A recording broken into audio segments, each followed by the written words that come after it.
प्रधानमंत्री नरेंद्र मोदी आज पश्चिम बंगाल की विश्व भारती यूनिवर्सिटी के शताब्दी समारोह को संबोधित करने वाले हैं। थोड़ी देर में वीडियो कॉन्फ्रेंसिंग के जरिए पीएम मोदी का संबोधन होगा।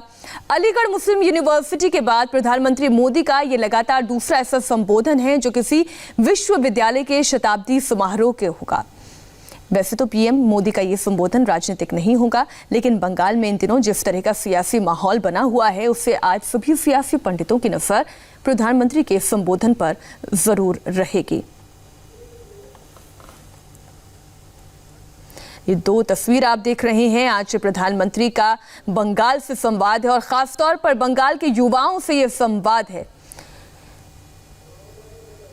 शताब्दी समारोह का यह कार्यक्रम जो प्रधानमंत्री नरेंद्र मोदी संवाद स्थापित करेंगे। और वहीं दूसरी तस्वीर आप देखिए, विपक्ष की पॉलिटिक्स की ये तस्वीर, राहुल गांधी का राष्ट्रपति भवन तक मार्च, लेकिन जाने की इजाजत केवल 3 से 4 लोगों को ही है। मार्च ज्यादा लोगों का निकलना है, मंथन जारी है। 10:45 तक का टाइम दिया गया था राष्ट्रपति द्वारा, लेकिन अब आप देखिए सुबह 11 बजे का हो चुका है। ये मार्च अभी तक शुरू नहीं हो पाया है। तो ये दोनों तस्वीर आप देख रहे हैं, दोनों ही तस्वीर सियासी भी है और गैर सियासी भी। सियासी इस लिहाज से कि प्रधानमंत्री नरेंद्र मोदी विश्व भारती विश्वविद्यालय के शताब्दी समारोह को संबोधित करने वाले हैं, लेकिन बंगाल में माहौल सियासी है, इसलिए आज सभी की नजरें इस बात पर टिकी रहेंगी कि प्रधानमंत्री नरेंद्र मोदी जब अपना संबोधन देते हैं तो क्या सियासत से जुड़ी हुई बातें भी संबोधन में शामिल होती हैं या नहीं। बंगाल को किस तरीके का संदेश इस मंच से दिया जाता है, इस बात का इंतजार रहेगा। प्रधानमंत्री नरेंद्र मोदी वीडियो कॉन्फ्रेंसिंग के जरिए जुड़ चुके हैं। My greetings to all on this historic day. Honorable Prime Minister and Chancellor of Vishwa Bharati, Shri Narendra Modi ji, Honorable Minister Shri Ramesh Pokhriyal Nishank ji, Vice Chancellor Vidhu Chakrabarti ji, members of the court, faculty, staff and students, members of the media, ladies and gentlemen. As Governor of the State of West Bengal and Rector of this university, I deem it as an honor to be associated with the centenary celebrations of the Foundation Day of Vishwa Bharati. It is a great privilege to be present on this auspicious and momentous occasion.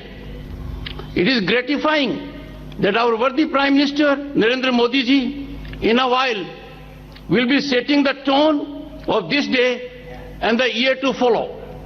Today we stand on the cusp of centenary of the foundation of Vishwa Bharati, an institution of national importance on way to becoming a global icon in the field. The occasion reminds us that Gurudev Tagore envisioned Bharat as a powerhouse of progress and learning.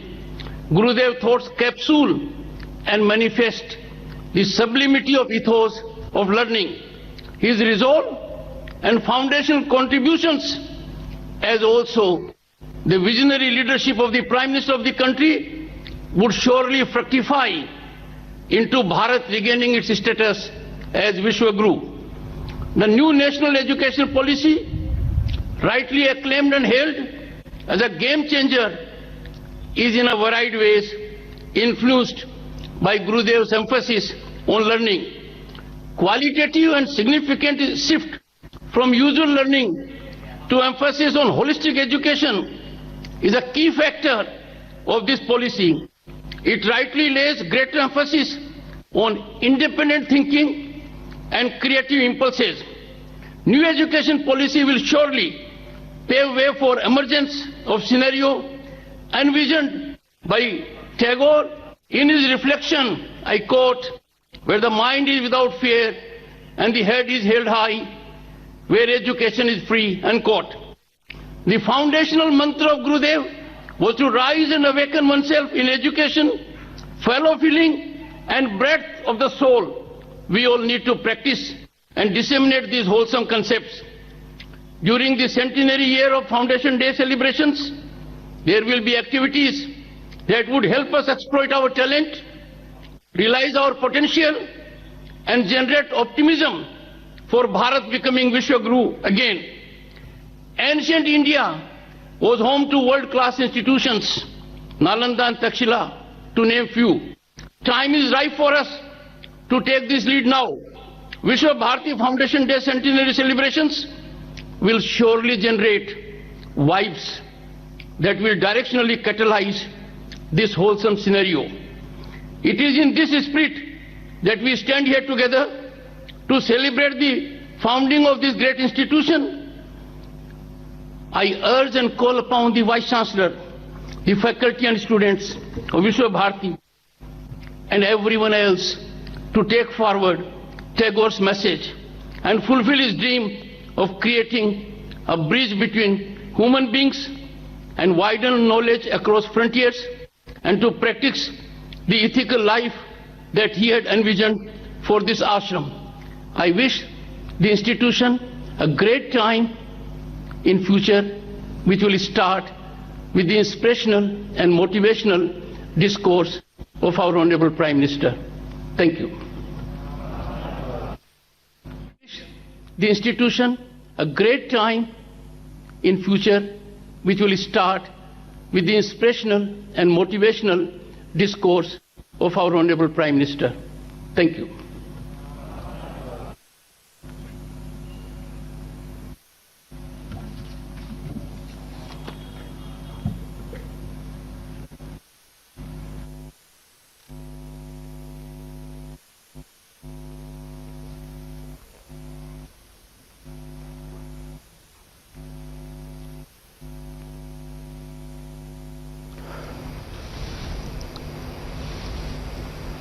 नमस्कार।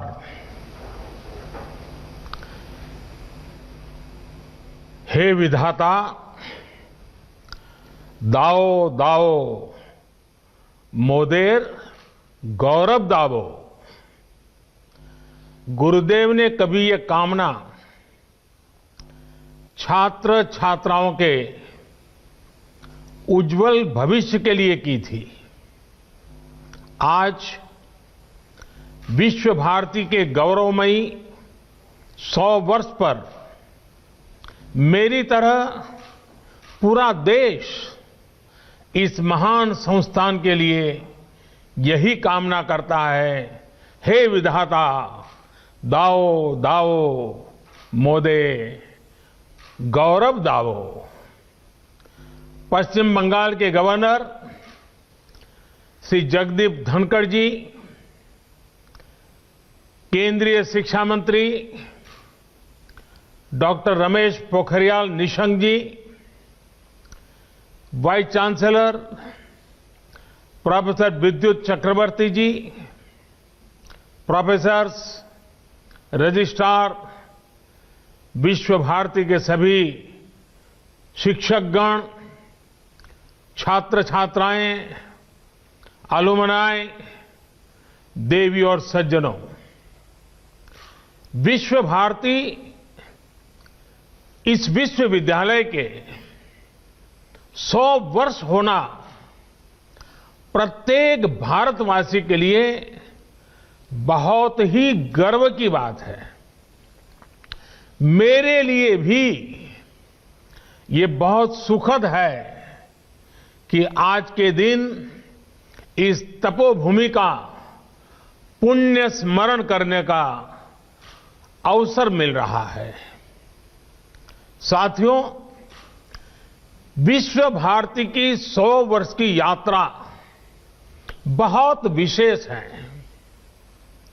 विश्व भारती मां भारती के लिए गुरुदेव के चिंतन, दर्शन और परिश्रम का एक साकार अवतार है। भारत के लिए गुरुदेव ने जो स्वप्न देखा था, उस स्वप्न को मूर्त रूप देने के लिए देश को निरंतर ऊर्जा देने वाला ये एक तरह से आराध्य स्थल है। अनेकों विश्व प्रतिष्ठित गीतकार, संगीतकार, कलाकार, साहित्यकार, अर्थशास्त्री, समाजशास्त्री, वैज्ञानिक, अनेकविध प्रतिभाएं देने वाली विश्व भारती नूतन भारत के निर्माण के लिए नित नए प्रयास करती रही है। इस संस्था को इस ऊंचाई पर पहुंचने वाले प्रत्येक व्यक्ति को मैं आदरपूर्वक नमन करता हूं, उनका अभिनंदन करता हूं। मुझे खुशी है कि विश्व भारती, श्रीनिकेतन और शांति निकेतन निरंतर उन लक्ष्यों की प्राप्ति का प्रयास कर रहे हैं जो गुरुदेव ने तय किए थे। विश्व भारती इसके द्वारा अनेकों गांवों में विकास के काम, एक प्रकार से ग्रामोदय का काम तो हमेशा से प्रशंसनीय रहे हैं। आपने 2015 में जिस योग डिपार्टमेंट को शुरू किया था, उसकी भी लोकप्रियता तेजी से बढ़ रही है।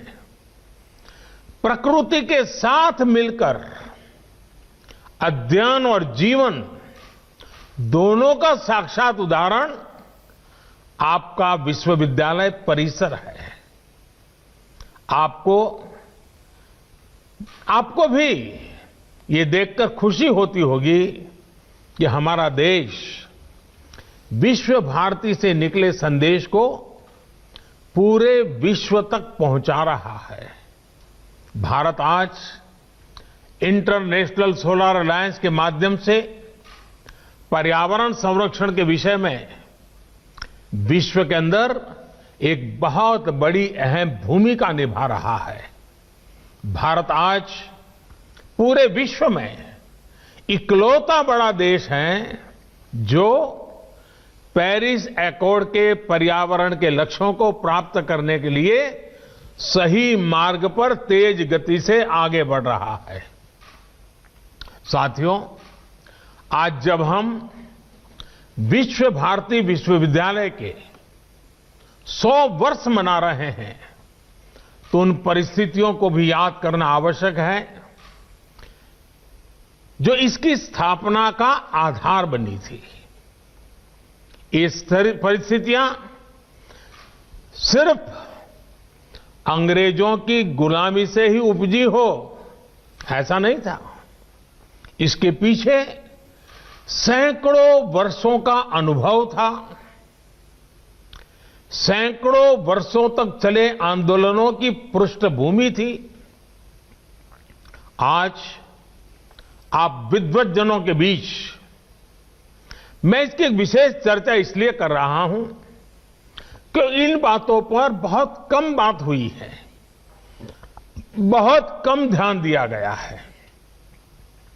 इसकी चर्चा इसलिए भी आवश्यक है क्योंकि ये सीधे सीधे भारत के स्वतंत्रता आंदोलन और विश्व भारती के लक्ष्यों से जुड़ी है।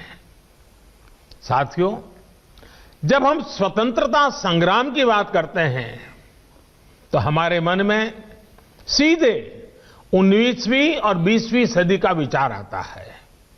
लेकिन यह भी एक तथ्य है कि इन आंदोलनों की नींव बहुत पहले रखी गई थी। भारत की आजादी के आंदोलन को सदियों पहले से चले आ रहे अनेक आंदोलनों से ऊर्जा मिली थी।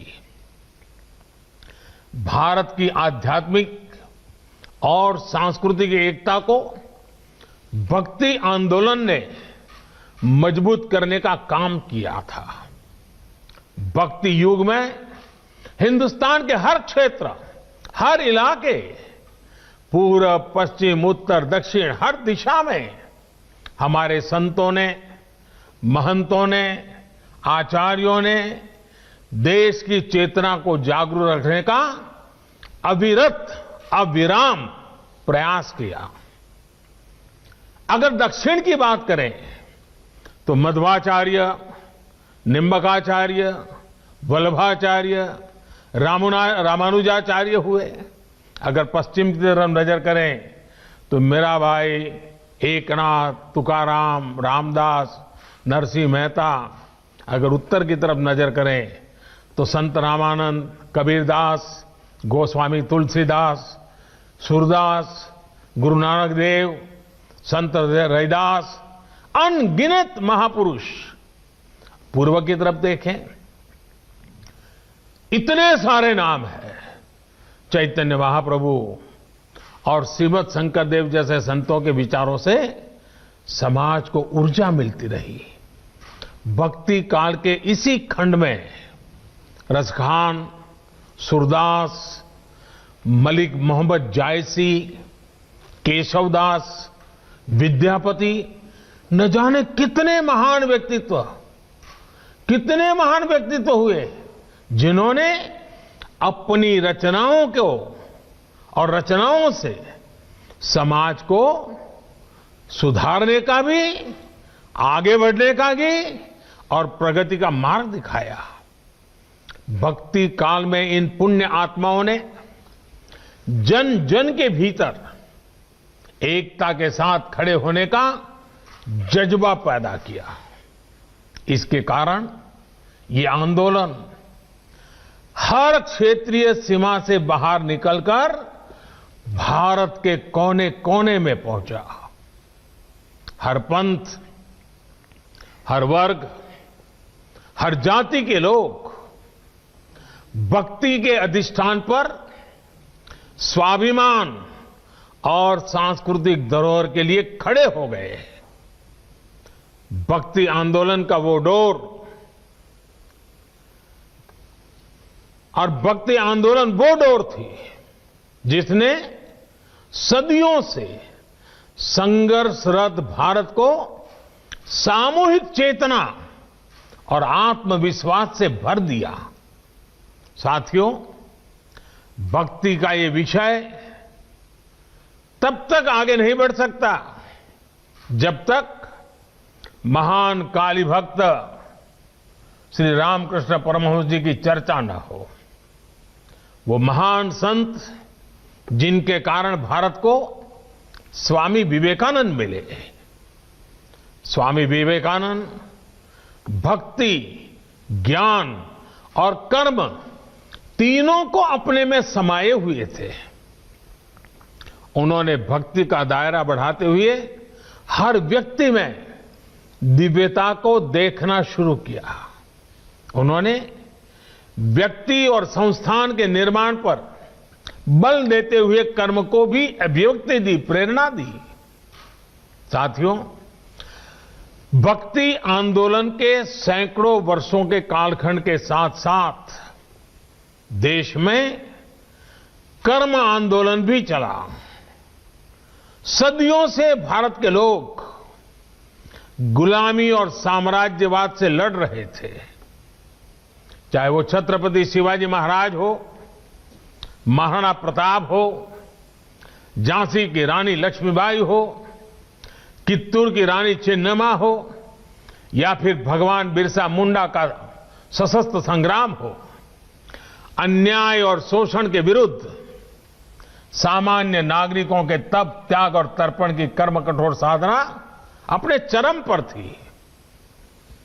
ये भविष्य में हमारे स्वतंत्रता संग्राम की बहुत बड़ी प्रेरणा बनी। साथियों, जब भक्ति और कर्म की धाराएं पूर्वहार थी तो उसके साथ साथ ज्ञान की सरिता का ये नूतन त्रिवेणी संगम आजादी के आंदोलन की चेतना बन गया था। आजादी की ललक में भाव भक्ति की प्रेरणा भरपूर थी। समय की मांग थी कि ज्ञान के अधिष्ठान पर आजादी की जंग जीतने के लिए वैचारिक आंदोलन भी खड़ा किया जाए और साथ ही उज्जवल भावी भारत के निर्माण के लिए नई पीढ़ी को तैयार भी किया जाए। और हम में बहुत बड़ी और इसमें बहुत बड़ी भूमिका निभाई उस समय स्थापित हुई कई प्रतिष्ठित शिक्षण संस्थानों ने, विश्वविद्यालयों ने। विश्व भारती यूनिवर्सिटी हो, बनारस हिंदू विश्वविद्यालय हो, अलीगढ़ मुस्लिम यूनिवर्सिटी हो, नेशनल कॉलेज हो जो आजकल लाहौर में है, मैसूर यूनिवर्सिटी हो, त्रिची नेशनल कॉलेज हो, महात्मा गांधी काशी विद्यापीठ हो, गुजरात विद्यापीठ हो, विलिंगडन कॉलेज हो, जामिया मिलिया इस्माइलिया हो, लखनऊ यूनिवर्सिटी हो, पटना यूनिवर्सिटी हो, दिल्ली विश्वविद्यालय हो, आंध्र यूनिवर्सिटी हो, अन्ना मलाई यूनिवर्सिटी हो, ऐसे अनेक संस्थान उसी एक कालखंड में देश में स्थापित हुए। इन यूनिवर्सिटीज में भारत की एक बिल्कुल नई विद्वत्ता का विकास हुआ। इन शिक्षण संस्थाओं ने भारत की आजादी के लिए चल रहे वैचारिक आंदोलन को नई ऊर्जा दी, नई दिशा दी, नई ऊंचाई दी। भक्ति आंदोलन से हम एकजुट हुए, ज्ञान आंदोलन ने बौद्धिक मजबूती दी और कर्म आंदोलन ने हमें अपने हक के लिए लड़ाई का हौसला और साहस दिया। सैकड़ों वर्षों के कालखंड में चले ये आंदोलन त्याग, तपस्या और तर्पण की अनूठी मिसाल बन गए थे। इन आंदोलनों से प्रभावित होकर हजारों लोग आजादी की लड़ाई के बलिदान देने के लिए, उस आजादी में बलिदान देने के लिए एक के बाद एक आगे आते रहे। साथियों, ज्ञान के इस आंदोलन को गुरुदेव द्वारा स्थापित विश्व भारती विश्वविद्यालय ने नई ऊर्जा दी थी। गुरुदेव ने जिस तरह भारत की संस्कृति से जोड़ते हुए, अपनी परंपराओं से जोड़ते हुए विश्व भारती को जो स्वरूप दिया, उसने राष्ट्रवाद की एक मजबूत पहचान देश के सामने रखी। साथ साथ उन्होंने विश्व बंधुत्व पर भी उतना ही जोर दिया। साथियों, वेद से विवेकानंद तक भारत के चिंतन की धारा गुरुदेव के राष्ट्रवाद के चिंतन में भी मुखर थी और ये धारा अंतर्मुखी नहीं थी। वो भारत को विश्व के अन्य देशों से अलग रखने वाली नहीं थी। उनका विजन था कि जो भारत में सर्वश्रेष्ठ है उससे विश्व को भी लाभ हो और दुनिया में अच्छा है भारत उससे भी सीखे। आपके विश्वविद्यालय का नाम ही देखिए, विश्व भारती। मां भारती और विश्व के साथ समन्वय। गुरुदेव सर्वसमावेशी और सर्वस्पर्शी सह अस्तित्व और सहयोग के माध्यम से मानव कल्याण के बृहद लक्ष्य को लेकर चल रहे थे। विश्व भारती के लिए गुरुदेव का यही विजन आत्मनिर्भर भारत का भी सार है।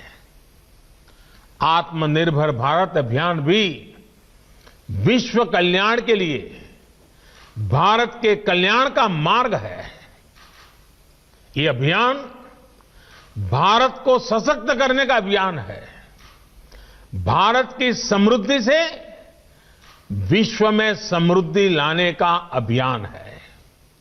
इतिहास गवाह है कि एक सशक्त और आत्मनिर्भर भारत ने हमेशा पूरे विश्व समुदाय का भला किया है।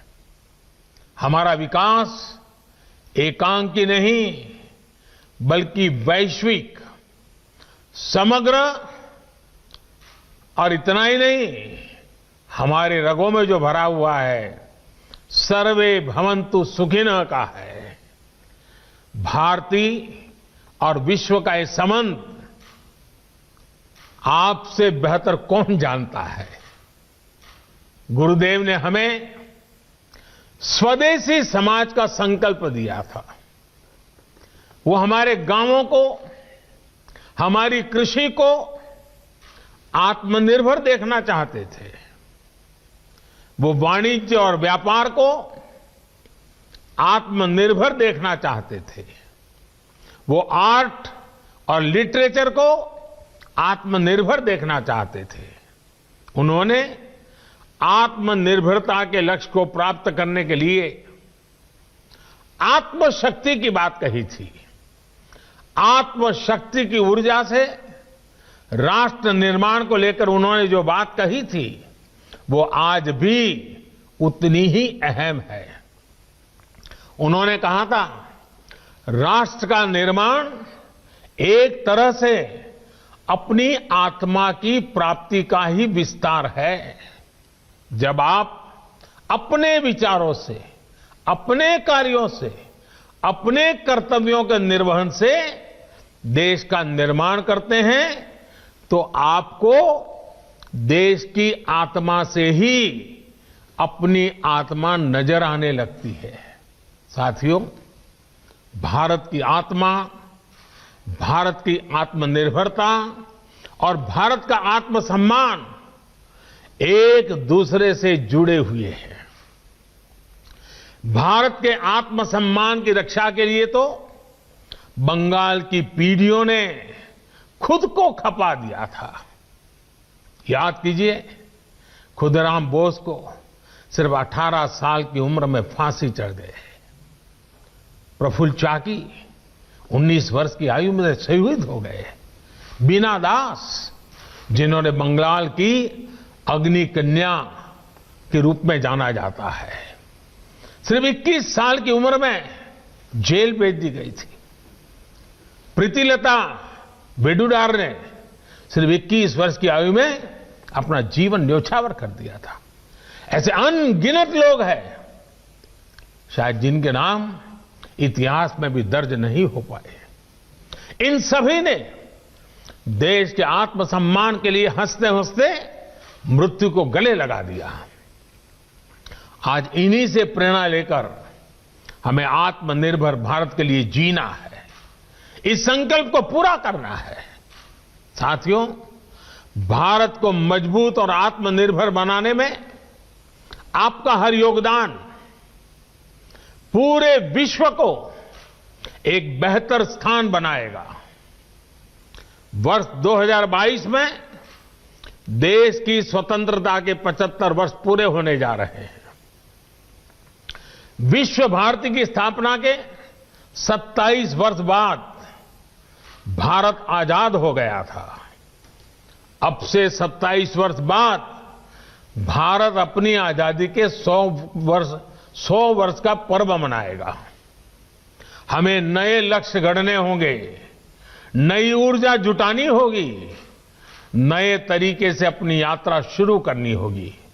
और इस यात्रा में हमारा मार्गदर्शन कोई और नहीं बल्कि गुरुदेव की ही बातें करेंगी, उनके विचार करेंगे।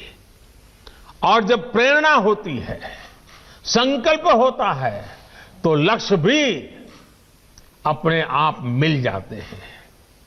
विश्व भारती की ही बात करूं तो इस वर्ष यहां ऐतिहासिक पोष मेलों का आयोजन नहीं हो सका है। 100 वर्ष की यात्रा में तीसरी बार ऐसा हुआ है। इस महामारी ने हमें इसी मूल्य को समझाया है, वोकल फॉर लोकल। पोष मेले के साथ तो ये मंत्र हमेशा से ही जुड़ा रहा है। महामारी की वजह से इस मेले में जो कलाकार आते थे, जो हैंडीक्राफ्ट वाले साथी आते थे, वो नहीं आ पाए। जब हम आत्मसम्मान की बात कर रहे हैं आत्मनिर्भरता की बात कर रहे हैं तो सबसे पहले मेरा एक आग्रह पर आप सब मेरी मदद कीजिए, मेरा काम कीजिए। विश्व भारती के छात्र छात्राएं पोष मेले में आने वाले आर्टिस्टों से संपर्क करें, उनके उत्पादकों बारे में जानकारी इकट्ठा करें और इन गरीब कलाकारों की कलाकृतियां ऑनलाइन कैसे बिक सकती है, सोशल मीडिया की इसमें क्या मदद की जा सकती है, इसे देखें, इस पर काम करें। इतना ही नहीं, भविष्य में भी स्थानीय आर्टिस्ट, हैंडीक्राफ्ट, इस प्रकार के जो साथी अपने उत्पाद विश्व बाजार तक ले जा सके, इसके लिए भी उन्हें सिखाइए, उनके लिए मार्ग बनाइए। इस तरह के अनेक प्रयासों से ही देश आत्मनिर्भर बनेगा, हम गुरुदेव के सपनों को पूरा कर पाएंगे। आपको गुरुदेव का सबसे प्रेरणादायी मंत्र भी याद ही है, जोदी तोर डाक सुने क्यों ना आशे तो भी एकला चलो रे। कोई भी साथ ना आए अपने लक्ष्य की प्राप्ति के लिए, अगर अकेले भी चलना पड़े तो जरूर चलिए।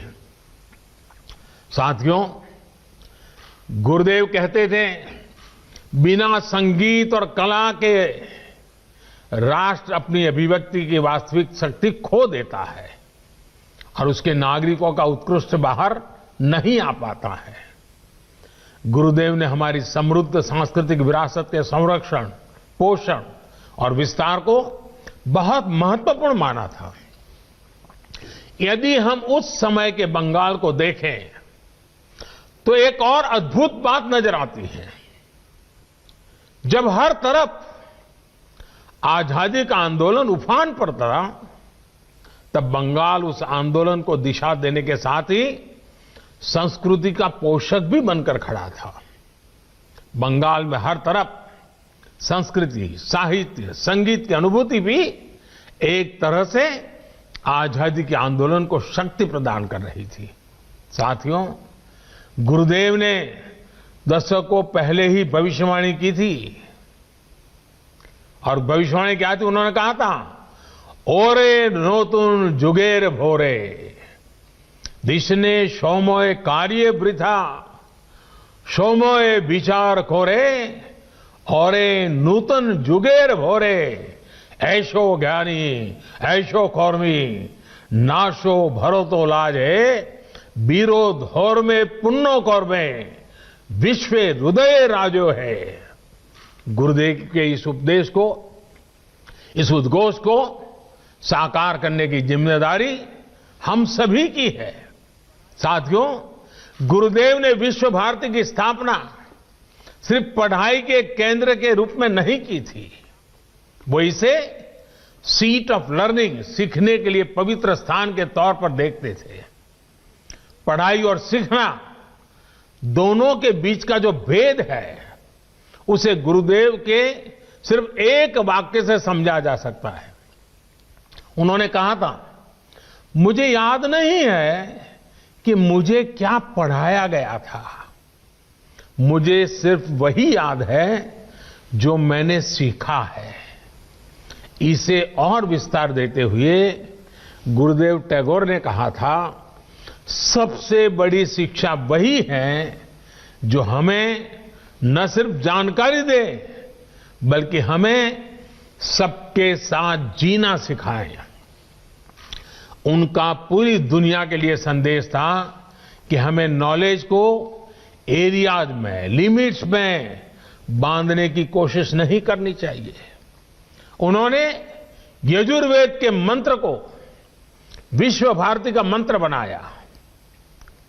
यत्र विश्वम भवत्येक नीडम, जहां पूरा विश्व एक नीड बन जाए, घोंसला बन जाए, वो स्थान जहां नित नए अनुसंधान हो, वो स्थान जहां सब साथ मिलकर आगे बढ़े। और जैसे अभी हमारे शिक्षा मंत्री विस्तार से कह रहे थे, गुरुदेव कहते थे, चित्तो जेथा भय शून्यो, चित्तो जेथा भय शून्यो, उच्चो जेथा शील, ज्ञान जेथा मुक्तो। यानी हम एक ऐसी व्यवस्था खड़ी करें जहां हमारे मन में कोई डर ना हो, हमारा सर ऊंचा हो और ज्ञान बंधनों से मुक्त हो। आज देश राष्ट्रीय शिक्षा नीति के माध्यम से इस उद्देश्य को पूरा करने का भी प्रयास कर रहा है। इस शिक्षा नीति को लागू करने में विश्व भारती की बड़ी भूमिका है। आपके पास 100 वर्ष का अनुभव है, विद्वत्ता है, दिशा है, दर्शन है और गुरुदेव का आशीर्वाद तो है ही है। जितने ज्यादा शिक्षा संस्थानों से विश्व भारती का इस बारे में संवाद होगा, अन्य संस्थाओं की भी समझ बढ़ेगी, उन्हें आसानी होगी। साथियों, मैं जब गुरुदेव के बारे में बात करता हूं तो एक मोह से खुद को रोक नहीं पाता। पिछली बार आपके यहां आया था, तब भी मैंने इसका थोड़ा सा जिक्र किया था। मैं फिर से गुरुदेव और गुजरात की आत्मीयता का स्मरण करा रहा हूं। ये बार बार याद करना इसलिए भी जरूरी है क्योंकि ये हमें एक भारत श्रेष्ठ भारत की भावना से भरता है। ये दिखाता है कि अलग अलग भाषाओं, बोलियां, खान पान, पहनावे वाला हमारा देश एक दूसरे से कितना जुड़ा हुआ है। ये दिखाता है कि कैसे विविधताओं से भरा हमारा देश एक है, एक दूसरे से बहुत कुछ सीखता रहा है। साथियों, गुरुदेव के बड़े भाई सत्येंद्रनाथ टैगोर जब आईसीएस में थे तो उनकी नियुक्ति गुजरात में अहमदाबाद में भी हुई थी। रविन्द्रनाथ टैगोर जी अक्सर गुजरात आ जाते थे और उन्होंने वहां काफी लंबा समय भी बिताया था। अहमदाबाद में रहते हुए उन्होंने अपनी 2 लोकप्रिय बांग्ला कविताएं बंदी ओ अमार और नीरव रजनी देखो, ये दोनों रचनाएं की थी। अपनी प्रसिद्ध रचना क्षुदित पाषाण का एक हिस्सा भी उन्होंने गुजरात प्रवास के दौरान ही लिखा था। इतना ही नहीं, गुजरात की एक बेटी श्रीमती हटी सिंह गुरुदेव के घर में भी वो बहू बनकर भी आई थी। इसके अलावा एक और तथ्य है जिस पर हमारे विमेन एम्पावरमेंट से जुड़े संगठनों को अध्ययन करना चाहिए। सत्येंद्रनाथ टैगोर जी की पत्नी ज्ञानंदिनी देवी जी जब अहमदाबाद में रहती थी तो उन्होंने देखा कि स्थानीय महिलाएं अपने साड़ी के पल्लू को दाहिने कंधे पर रखती है। अब दाएं कंधे पर पल्लू रहता था, इसलिए महिलाओं को काम करने में भी कुछ दिक्कत होती थी।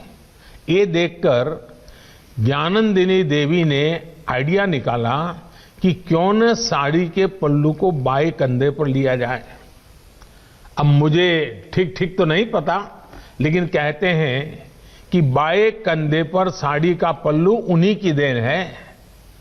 एक दूसरे से सीखकर, एक दूसरे के साथ आनंद से रहते हुए, एक परिवार की तरह रहते हुए हम उन सपनों को साकार सकते हैं जो देश की महान विभूतियों ने देखे थे।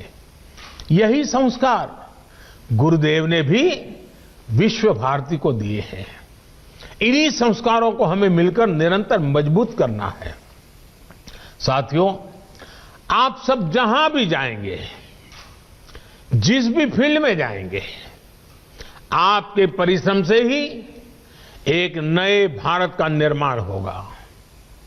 मैं गुरुदेव की पंक्तियों से अपनी बात समाप्त करूंगा। गुरुदेव ने कहा था, ओरे गृहो बाशी खोल दार खोल, लागलो जे दोल स्थोले जोले मोबो तोले, लागलो जे दोल दार खोल। देश में नई संभावनाओं के द्वार आपका इंतजार कर रहे हैं। आप सब सफल होइए, आगे बढ़िए और देश के सपनों को पूरा करिए। इन्हीं शुभकामनाओं के साथ आप सभी का एक बार बहुत बहुत धन्यवाद और ये शताब्दी वर्ष हमारी आगे की यात्रा के लिए एक मजबूत मील का पत्थर बने, हमें नई ऊंचाइयों पर ले जाएं और विश्व भारती जिन सपनों को लेकर के जन्मी थी, उन्हीं सपनों को साकार करते हुए विश्व कल्याण के मार्ग को प्रशस्त करने के लिए भारत के कल्याण के मार्ग को मजबूत करते हुए आगे बढ़े। यही मेरी आप सबसे शुभकामनाएं। बहुत बहुत धन्यवाद। तो प्रधानमंत्री नरेंद्र मोदी को आप सुन रहे थे, जो विश्व भारती यूनिवर्सिटी के शताब्दी समारोह में संबोधित कर रहे थे। प्रधानमंत्री नरेंद्र मोदी ने इस दौरान क्या बड़ी बातें बताई, कहीं बताएंगे आपको एक छोटे से ब्रेक के बाद।